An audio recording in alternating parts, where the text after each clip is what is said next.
Good evening, my darlings. It is October the 3rd, 2025, and we are in Halloween and spooky season. Tonight's offering is The Jar by Ray Bradbury from 1944. Shall we begin? Let's go. It was one of those things they keep in a jar in the tent of a sideshow on the outskirts of a little drowsy town. One of those pale things drifting in alcohol, forever dreaming and circling with its peeled, dead eyes, staring out at you and never seeing you. It went with the noiselessness of late night, and only the crickets chirping, the frogs sobbing off in the moist swampland. One of those things in a big jar that makes your stomach jump as it does when you see a preserved arm in a laboratory vat. Charlie stared back at it for a long, long time, his big raw hands hairy on the roofs of them, clenching the rope that kept back curious people. He had paid his dime, and now he stared. It was getting late. The merry-go-round drowsed down to a lazy mechanical tinkle. Tent peggers back of the canvas smoked and cursed over a poker game. Lights switched out, putting a summer gloom over the carnival. People streamed homeward in cliques and queues. Somewhere in a radio flared up and then cut out, leaving the Louisiana sky wide and silent with stars. There was nothing in the world for Charlie but that pale thing, sealed in its universe of serum. Charlie's loose mouth hung open in a pink wheel, teeth showing. His eyes were puzzled, admiring and wondering. Someone walked in the shadows behind him, small beside Charlie's gaunt tallness. "Oh," said the shadow, coming into the light bulb glare, "you're still here, bud." "Yeah," said Charlie like a man in his sleep. The carny boss appreciated Charlie's curiosity. He nodded at his old acquaintance in the jar. "Everybody likes it, in a peculiar kind of way, I mean." Charlie rubbed his long jawbone. "You ever considered selling it?" The carny boss's eyes dilated, then closed. He snorted. "No, it brings customers. They like seeing stuff like this for sure." Charlie made a disappointed "oh." "Well," considered the carny boss, "if a guy had money, maybe." "How much money?" If a guy had," the carny boss estimated, counting fingers, watching Charlie as he tracked out one finger after another. "If a guy had 3, 4, say maybe 7 or 8. Charlie nodded with each motion, expectantly. Seeing this, the carny boss raised his total. "Maybe $10, or maybe 15. Charlie scowled. Worried, the carny boss retreated. "Say a guy has $12. Charlie grinned. "Why, he could buy that thing in the jar," concluded the carny boss. "Funny thing," said Charlie. "I got just $12 in my denims, and I've been reckoning how looked up to be I'd be back down at Wilder's Hollow if I brung home something like this to set on my shelf over the table. The folks would sure look up to me then, I bet." "Well, now, listen here," said the carny boss. The sale was completed. With the jar put on the back seat of Charlie's wagon, the horse skittered his hooves when he saw the jar and whinnied. The carny boss glanced up with an expression of almost relief. I was tired of seeing that damn thing around here anyway. Funny thing, but hell, I'm big-mouthed so-and-so. So long, farmer." Charlie drove off. The naked blue light bulb withdrew like dying stars. The open, dark country night of Louisiana swept in around the wagon and horse. There was just Charlie, the horse timing his grey hooves, and the crickets. And the jar, of course, behind the high seat. It sloshed back and forth, sloshed wet, and the cold grey thing drowsily slumped against the glass, looking out but seeing nothing. Charlie leaned back to pet the lid, smelling of strange liquor. His hand returned, changed and cold, and trembling excitedly. "Yes, sir," he thought to himself. "Oh, yes, sir." In the hollow, numerous grass-green and blood-red lanterns tossed dusty light over men huddled, murmuring, spitting, sitting on the general store property.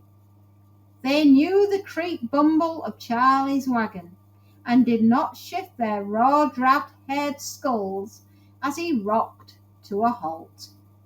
Their cigars were glowworms, their voices were frog mutterings on the summer nights. Charlie leaned down eagerly.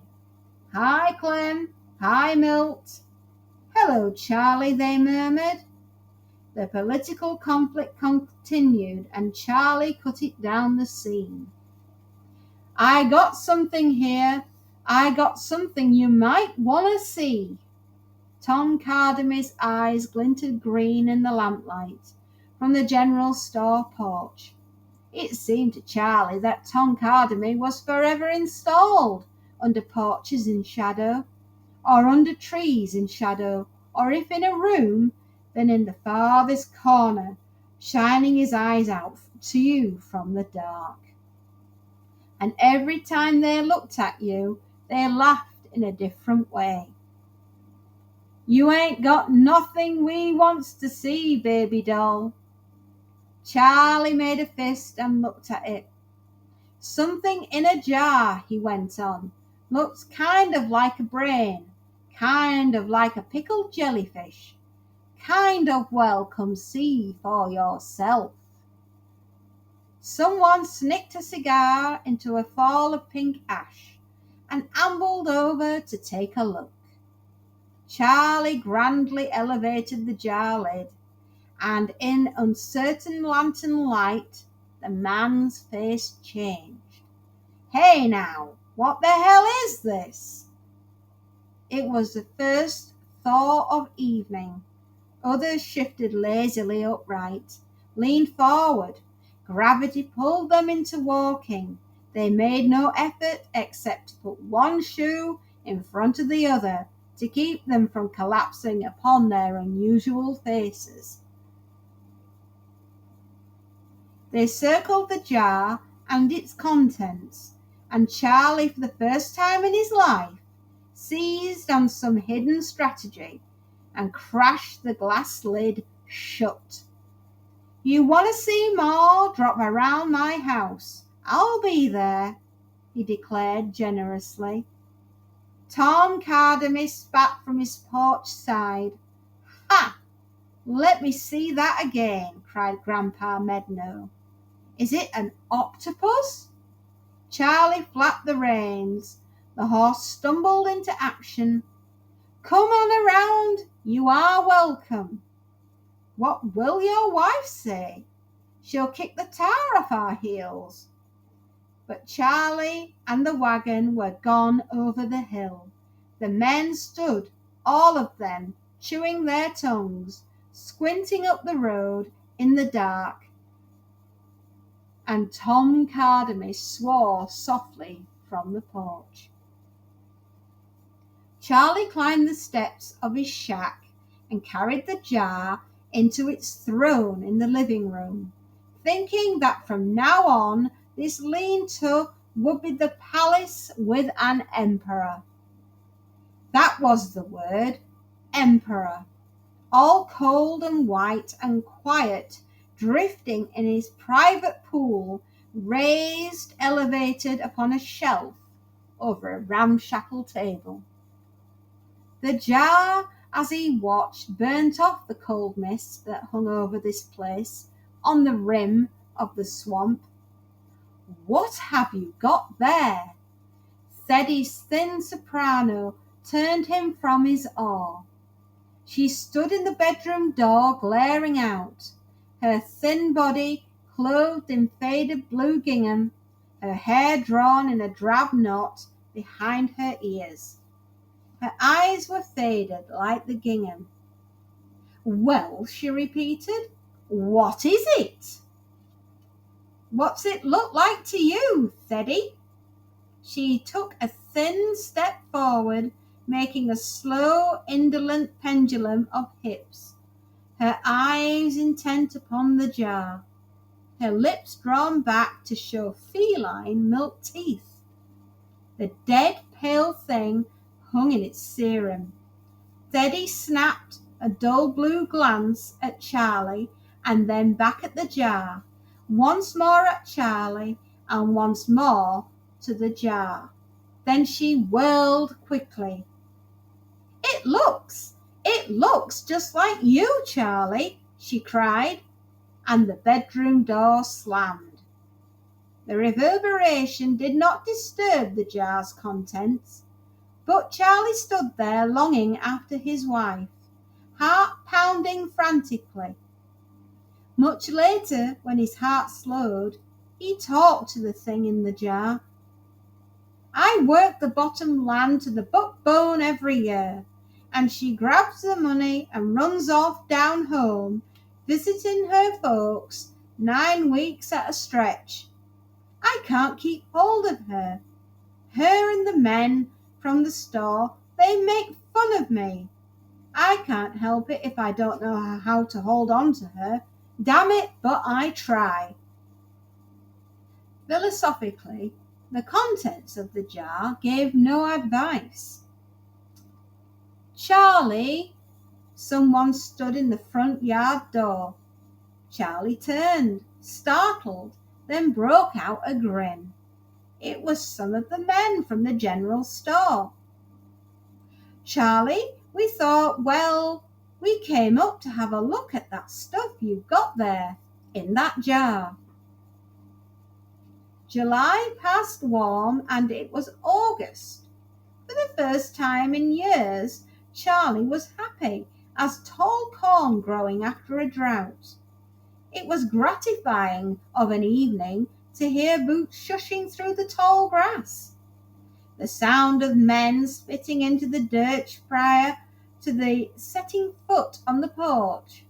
The sound of heavy bodies creaking the boards, and the groan of the house as yet another shoulder leaned against its frame door, and another voice said in a hairy, wrist-wiped mouth clean, "Can I come in?"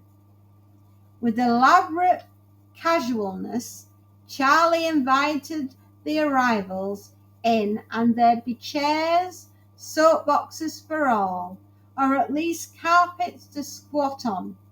And by the time crickets were itching their legs into the summertime humming, and the frogs were throat swollen like ladies with goiters shouting in the great night air, the room would be full to bursting with people from all the bottom lands.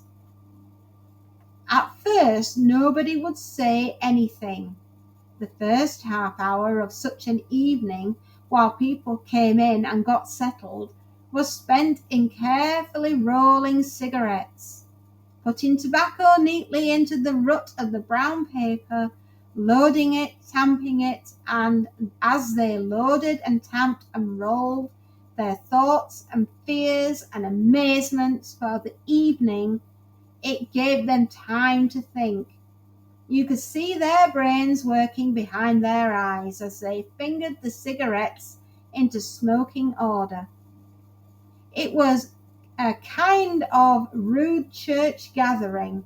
They sat, squatted, leaned on plaster walls, and one by one, with reverent awe, they stared at the jar upon its shelf. They wouldn't stare sudden like. No, they kind of did it slow and casual, as if they were glancing around the room, letting their eyes fumble over any old object that happened into their consciousness. And just by accident, of course, the focus of their wandering eyes would occur always at the same place.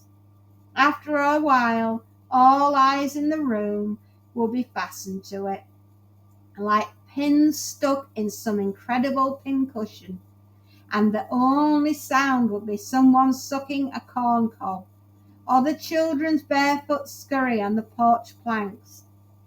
Maybe some woman's voice would come, "You kids, get away now, get away!" And with a giggle like soft, quick water, the bare feet would rush off to scare the bullfrogs. Charlie would be up front, naturally, on his rocking chair, a pillow under his lean rump, rocking slow, enjoying the frame and looking up-to-ness that came with keeping of the jar. Teddy, she'd been seen way back of the room, with the women folk in a bunch, all grey and quiet, abiding their men.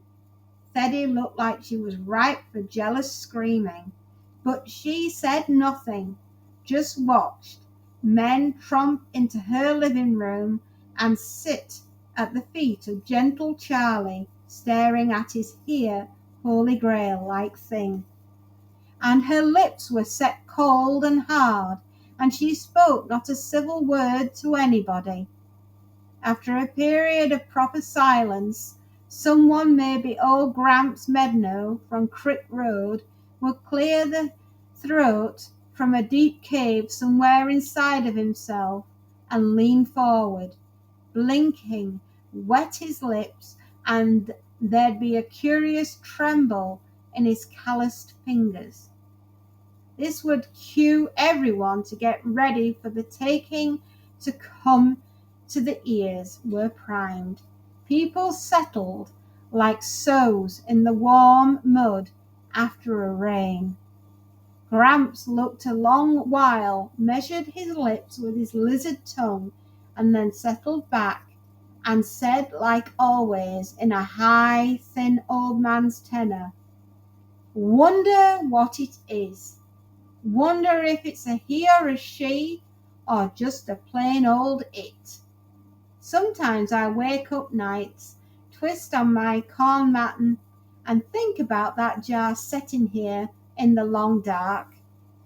Think about it hanging in liquid peaceful, with pale, like animal oyster.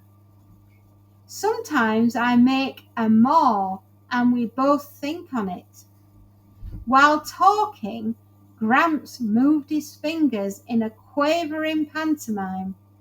Everybody watched his thick thumb weave and the other's heavy-nailed fingers undulate. We both lay there thinking, and we shivers.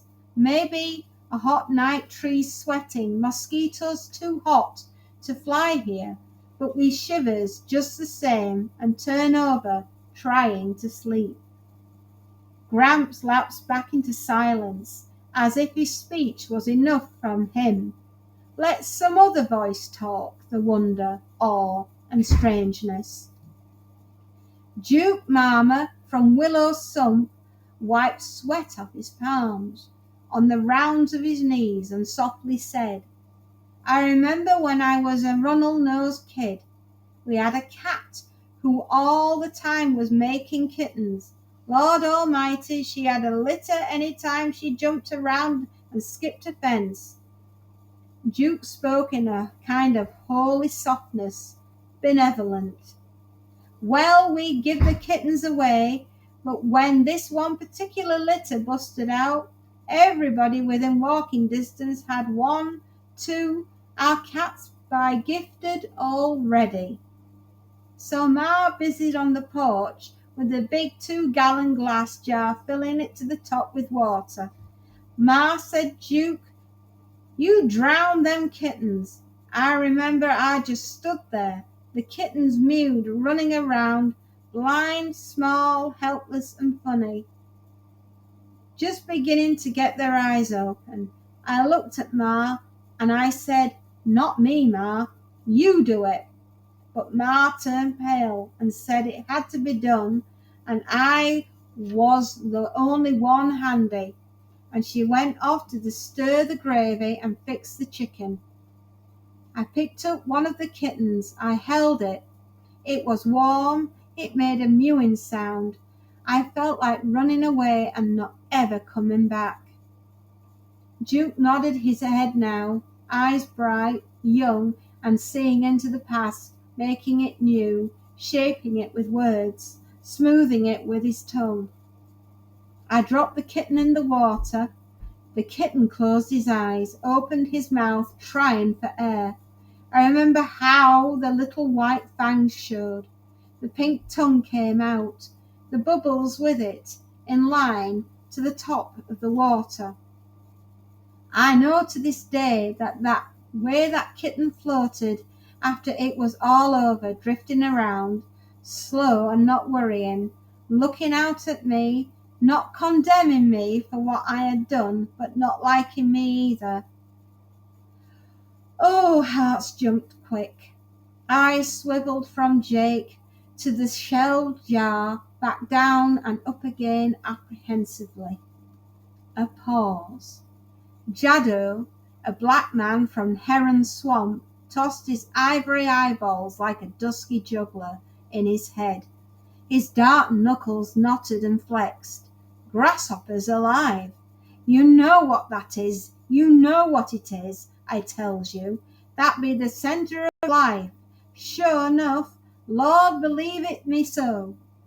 Saying it tree-like rhythm, Jaddo was blown by the swamp wind. No one could see or hear or feel, save himself.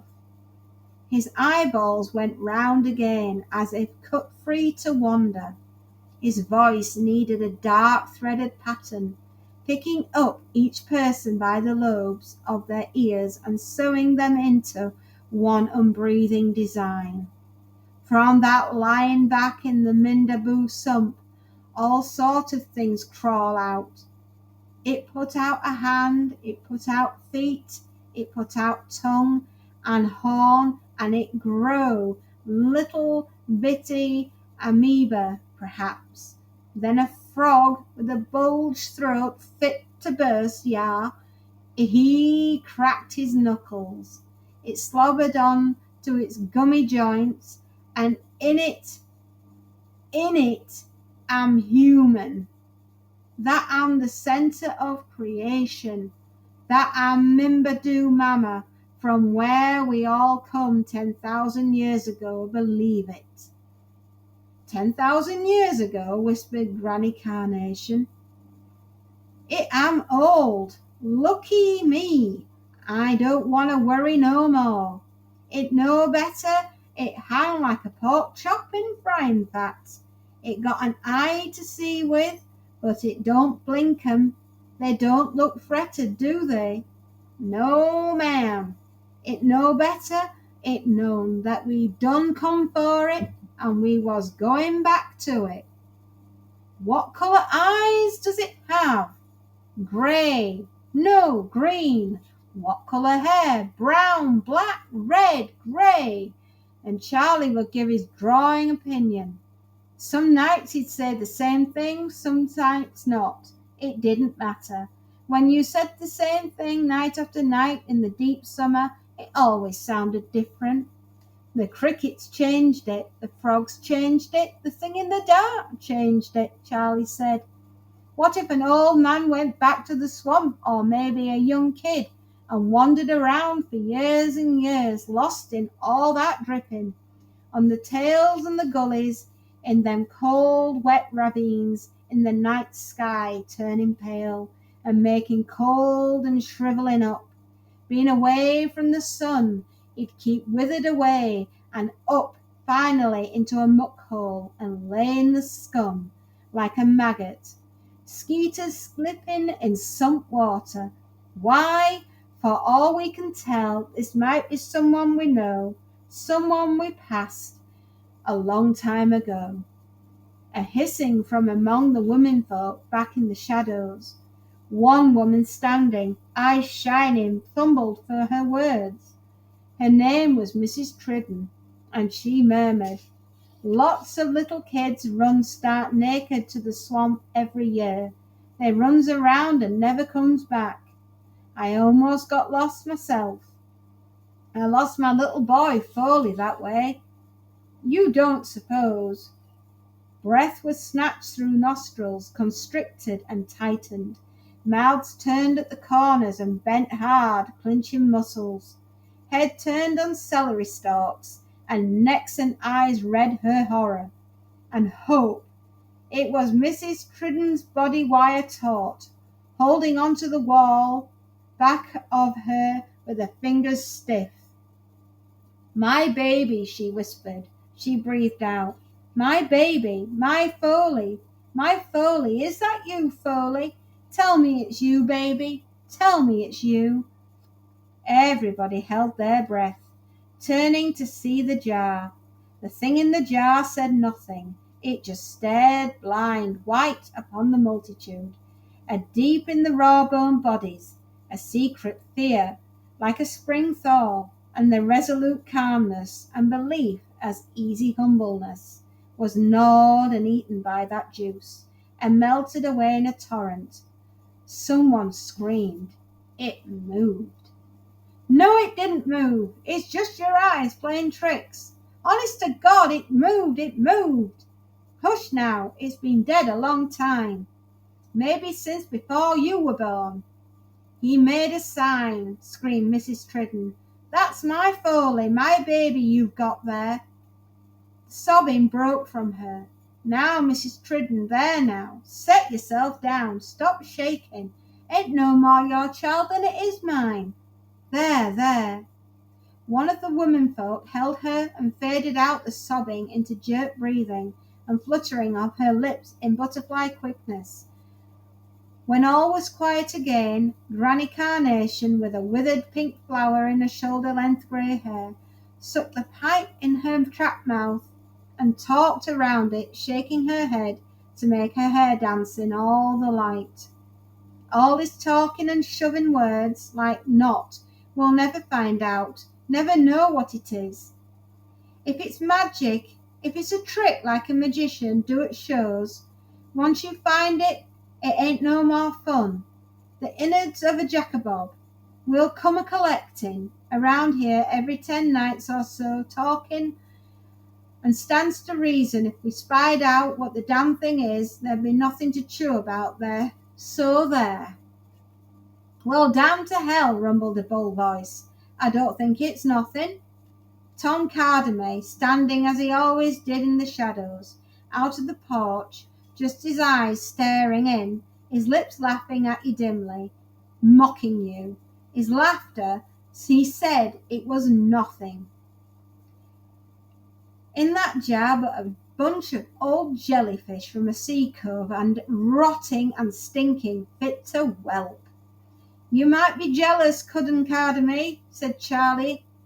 "Ha!" snorted Cardamay. "Just you come running round to watch your dumb fool jaws talk about nothing. You notice I never set foot inside or took part. I'm going home right now. Anybody want to come with me?" He got no offer of company. He laughed again, as if it were a bigger joke. So how many people could be so far gone? And Theddy was raking her palms with her fingernails, away back in the corner of the room. Charlie saw her mouth twitch and was cold and could not speak. Cardamay, still laughing, rapped off the porch with his high-heeled boots, and the sound of the crickets took him away. Granny Carnation gummed her pipe. "Like I was saying before the storm, that thing on the shelf, why, it couldn't be any sort of thing. It could be anything, lots of things, all kinds of things. I don't know. Grass snakes and children and mist and all the nights and days in the dead cannebrake. Why is it to have one thing? It could be anything. Maybe it has lots. Maybe it has lots of things that it could be. And talking ran soft for another hour, and Theddy slipped away into the night on the track of Tom Cardamy, and Charlie began to sweat. They were up to something, those two. They were planning something. Charlie sweated warm all the rest of the evening. The meeting broke up late, and Charlie bedded down with mixed emotions. The meeting had gone off well. But what about Theddy and Tom? Very late, with certain star coveys shuttled down the dark sky, marking the time as if after midnight. Charlie heard the slushing of the tall grass parted by her pendulum hips. The heels tacked soft across the porch, into the house, and into the bedroom. She lay soundlessly in bed, cat eyes staring at him. He couldn't see them, but he could feel them staring. Charlie, he waited. Then he said, I'm awake. Then she waited. Charlie. What? Bet you don't know where I've been. Bet you don't know where I've been. It was a faint, derisive sing-song in the night. He waited. She waited again. She couldn't bear waiting long, though, and continued. I've been to the carnival over in Cape City town. Tom Cardamy drove me. We talked to the carny boss. Charlie, we did. We sure did. And she sort of giggled to herself secretly. Charlie was ice cold. He stirred upright on an elbow. She said, We found out what it is in your jar, Charlie. Insinuatingly. Charlie flunked over, hands to ears. I don't want to hear. Oh, but you've got to, Charlie. You've got to hear this, Charlie. It's a good joke. Oh, it's rare, Charlie, she hissed. Charlie flunked and said, Go away, go away. No, sir. Charlie, why no, Charlie, honey? Not until I tell. Go, he said. Let me tell you.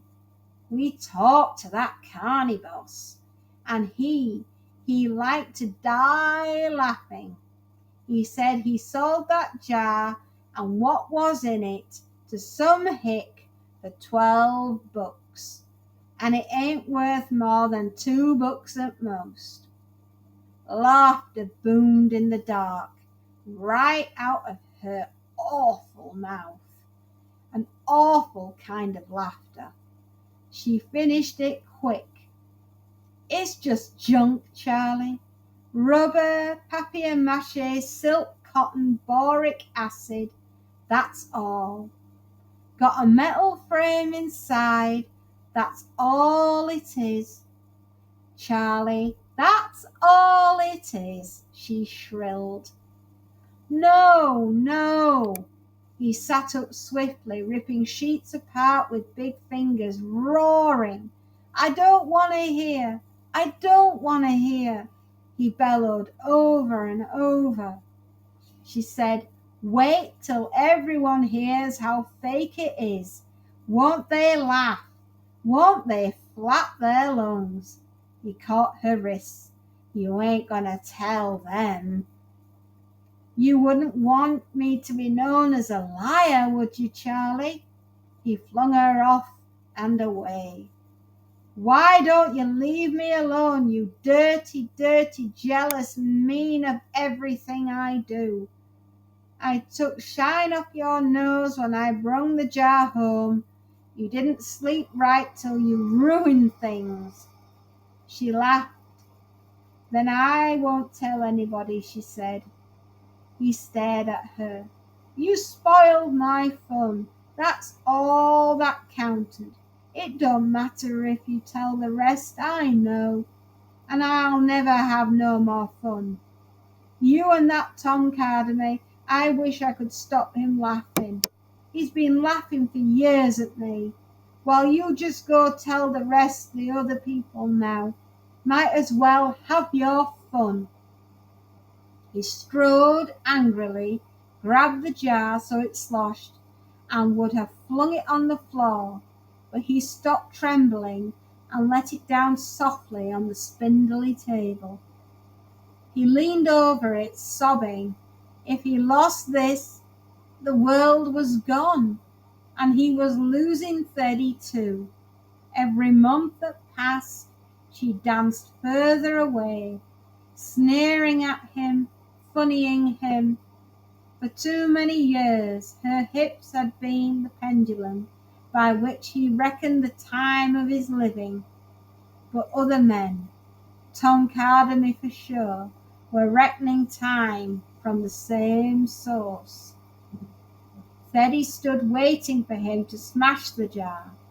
Instead he petted it and stroked it and gradually quieted himself over it.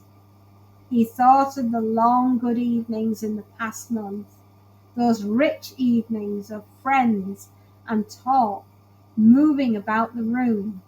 That at least was good, if nothing else. He turned slowly to Teddy. She was lost forever to him. "Teddy, you didn't go to the carnival." "Yes, I did." "You're lying," he said quietly. "No, I'm not. This jar has to be something in it, something besides the junk you say. Too many people believe there's something in it. Teddy, you can't change that. The carny boss, if you talked with him, he lied." Charlie took a deep breath and then said, "Come here, Teddy." "What do you want?" she asked sullenly. "Come over here." He took a step towards her. "Come here, Teddy." "Keep away from me, Charlie." "Just want to show you something, Teddy." His voice was soft and low and insistent. "Here, kitty. Here, kitty. Here, kitty, kitty, kitty." It was another night, about a week later.